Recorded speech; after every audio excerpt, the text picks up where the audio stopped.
araw po sa inyong lahat. Kumusta po kayo? Yung mga bata, sinifty ko muna, no? Kasama ko pa rin po si Saraya. Andun si Saraya. Gusto niyang mapag-isa muna. Iisip po niya yung mga anak niya. Kasi hindi niya alam kung saan po yung mga anak niya, no? At napabalitaan po na napasama ito sa mga rebelde. Kanina lang, sobrang ang daming luha ang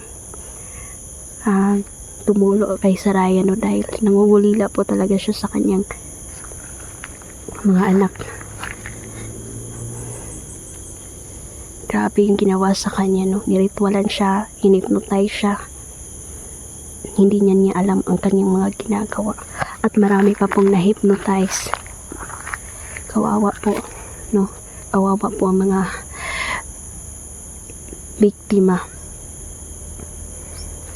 Malayo-layo na po ang aming narating. Kaya nagpahinga muna kami. Andun si Saraya, oh. Luoy kayo.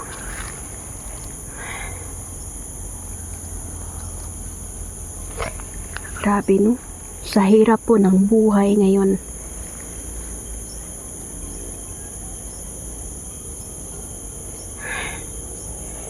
Ang dami pa rin masasama.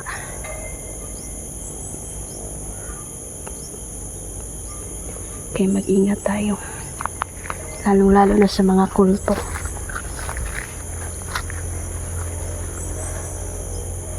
Ang daming kati-kati dito, no? Kaya nagdala na ako ng mga jacket, mga buta. Shoutout pala kay Ma'am Wendy, no? At may binigay ako na mga damit para kay Saraya po, no?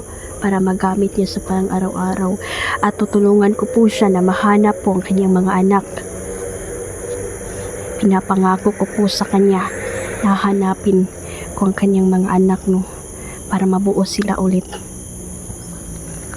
At kung meron mang mga hunters na nandito, ay tutulungan natin.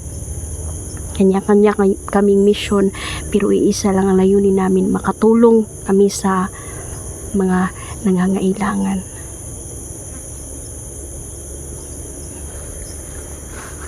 Shout out din pala, no, kay Tita Dailin, yan, kay The Crusader, shout out po, at kay Tita Cecilia, kayong lahat mo supported ko, hindi ko kayo maisa-isa. Si Ate Shai, shout out po, maraming salamat po dahil nandyan po kayo na palaging nagsusupport sa akin, no? Ang ganda ng kabundukan.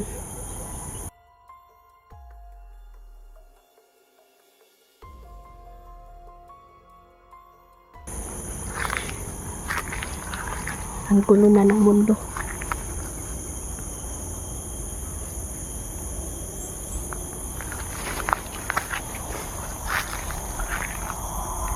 Ayan si Saraya.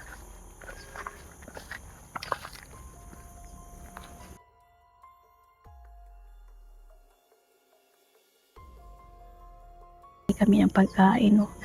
Ngunit kinausap ko ni Saraya na kung pwede ay pansamantalang sumama siya sa mission ko sa paghahanap sa kanyang anak.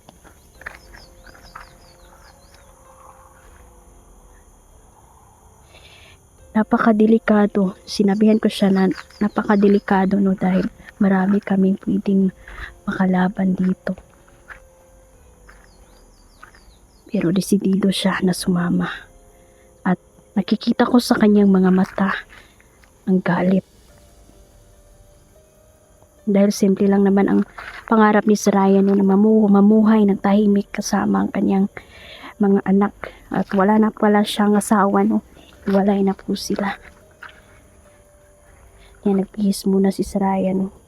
Binigyan ko muna siya ng mga damit para masuot niya. Saraya, okay ka lang? Nakapagpahinga na po kami.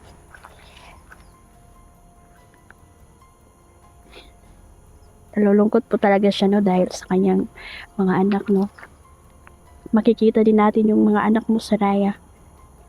Kaya huwag kang mag-alala.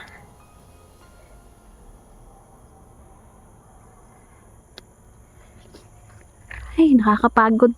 Ang dami na naming napuntahan. Siguro ang mga liblib na lugar dito, no? Napuntahan na namin. Ngunit matinik talaga ang mga rebuilding ito kasi kung saan-saan talaga sila lumilipat.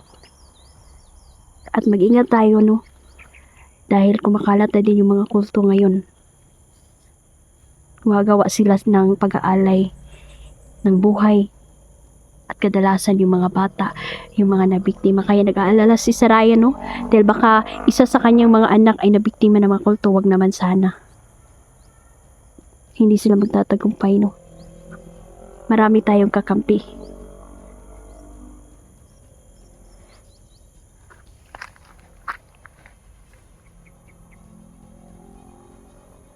Grabe, sobrang pagod namin dito, no?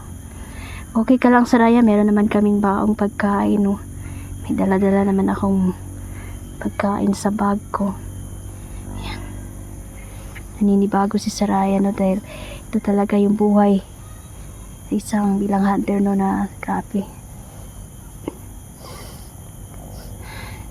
Okay ka lang, Saraya? Hindi ka napagod? Okay naman. Okay na siya. Sanay din siya sa lakad na malayo pa. Grabe pala yung buhay nila doon sa bundok, no? Madami siyang kasama. Madami pang na-hypnotize na kasama niya.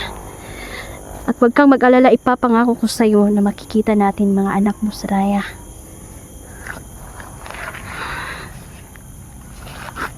Nabanggit din ni Saraya, no, ang tungkol sa grupo ng mga kulto. Grabe po, no? Patuloy pa rin po sila na nagri-ritual. At buhay ang kanilang kinukuha. At number 1 dito, mga biktima, mga bata.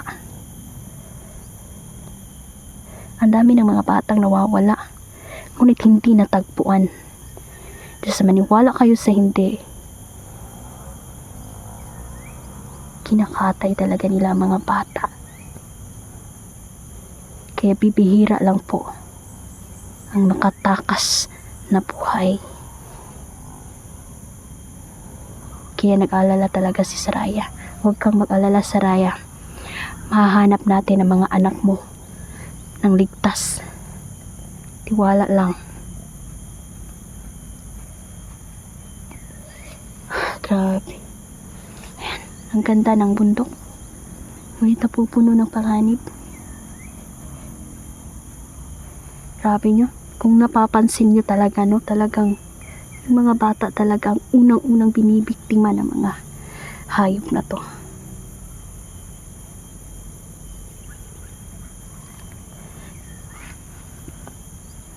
Ayan, ngayon, ang gagawin namin, may pupuntahan kami na lugar kung saan madami din mga bata ang nabiktima. Yung mga bata na rescue ko, sinafety ko muna. Pero isasauli namin sila sa kanila. Trauma din ang mga bata, no? Uy ba?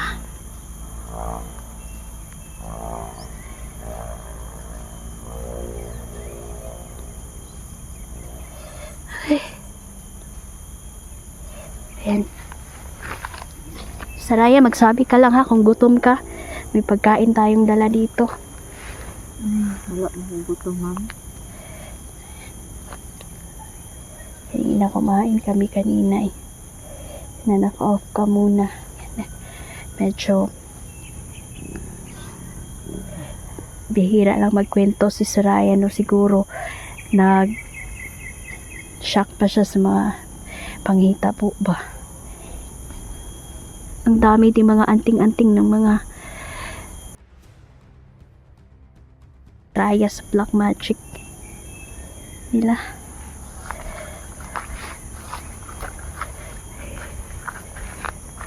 May naririnig akong batang sumisigaw.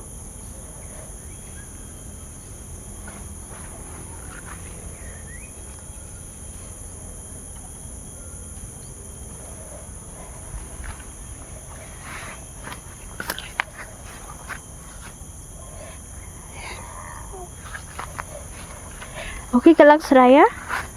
Okay ra ma'am.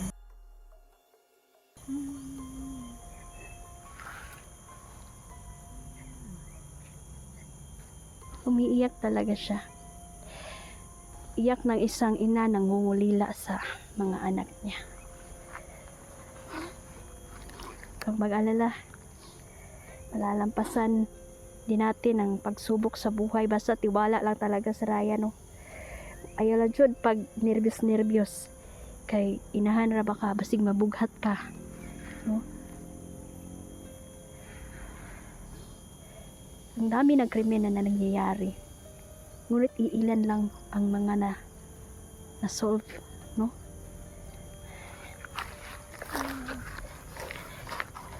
Ingat ka kasi maraming kati-kati dito, mga tungaw ba?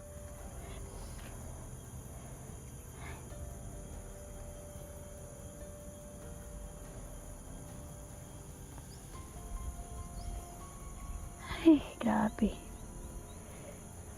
Grabe talaga ang pagsubok sa buhay. Minsan talaga sa Raya,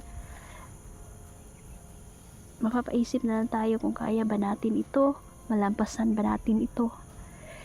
Pero tutulungan tayo ng Panginoon. Malampasan natin ang mga problema at pagsubok sa buhay, lalong-lalo na, no? Grabe na yung mga nangyayari ngayon. Grabe yung krisis dito sa bundok. May mga napuntahan tayo no na iilan na grabe, no, sobrang okay lang sa kanila kumain sila ng isang beses sa isang araw ba, dahil sa sobrang mahal na bilihin ngayon. Grabe, ano na bang nangyayari sa gobyerno natin? Wala man silang solusyon sa mga gasolina na nagmahal, mga bilihin na sobrang mahal-mahal, lalo na yung bigas ngayon. Ay nako, triple na yung presyo ngayon.